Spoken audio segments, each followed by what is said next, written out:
என்னை ஆட்கொண்டவரும் நான் சேவிக்கிறவருமான ஆண்டவராகிய இயேசு கிறிஸ்துவின் நாமத்தினாலே அன்பினல் வாழ்த்துக்கள். கிறிஸ்து இயேசுக்குள் மிகவும் பிரியமான அன்பு சகோதர சகோதரிகளே, விசுவாசத்தின் தகப்பனாகிய ஆபிரகாமை குறித்து கர்த்தருடைய ஆவியானவர் ஒரு விசேஷித்த காரியத்தை தன் வார்த்தையில் எழுதி வைத்திருக்கிறார். அப்போஸ்தலனாகிய பவுல் ரோமருக்கு எழுதின நிருபத்தில் 4வது அதிகாரத்தில் 21வது வசனத்தை குறித்து கொண்டு தியானித்து பாருங்கள். தேவனை மகிமைப்படுத்தி விசுவாசத்தில் வல்லமையுள்ளவராய் மாறினார் என்று சொல்லி எழுதப்பட்டிருக்கிறது நீங்கள் பார்க்க முடியும். எந்த சமயத்தில் அவர் தேவனை மகிமைப்படுத்தினார்? அவருடைய சரீரம் செத்து போய்விட்டது, அவருடைய மனைவியாகிய சாராளின் கர்ப்பமும் செத்து போய்விட்டது. அந்த இடத்தில் கர்த்தரை மகிமைப்படுத்துகிறார் பாருங்க. இன்றைக்கு ஒரு திரள் கூட்டத்தை நாம் பார்க்க முடியும். அவர்கள் பேச்சு எண்ணங்கள் எல்லாம் எதை பற்றினதாய் காணப்படும்?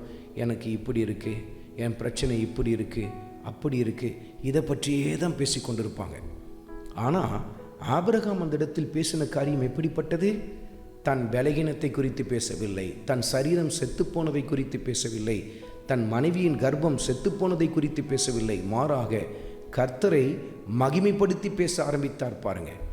உங்கள் பலகீனத்தின் நடுவிலே, உங்கள் பிரச்சனையின் நடுவிலே நீங்கள் எதை மையப்படுத்தி பேசி கொண்டிருக்கிறீர்கள்? உங்கள் பிரச்சனையை அப்படியே பெருசாக பேசிக்கொண்டே இருக்கிறீங்களா? அப்போனா நீங்கள் விசுவாசத்தில் வல்லமை உள்ளவர்களாய் மாற முடியாது.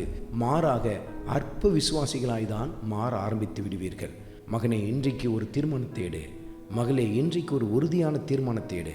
இனி ஆண்டவரே, என் பிரச்சனை குறித்து பேசி பேசி பேசி நான் சோர்ந்து போய் அதை கேட்குற மற்றவங்களையும் சோர்ந்து போக செய்கிற இந்த காரியத்துக்கெல்லாம் நான் முற்றுப்புள்ளி வைக்கிறேன். மாறாக நீர் செய்த அற்புதங்கள், அதிசயங்கள், இப்படி வார்த்தையின் மகத்துவங்களை பேச ஆரம்பிக்கப் போகிறேன் என்று சொல்லி ஒரு தீர்மானத்தை எடுக்க ஆரம்பியுங்கள். உங்கள் விசுவாசம் பலனடைவதை நீங்கள் பார்க்க ஆரம்பிப்பீர்கள். ஆண்டவராகிய இயேசு கிறிஸ்துவின் கிருபை உங்கள் அனைவரோடும் கூட இருப்பதாக. ஆமென்.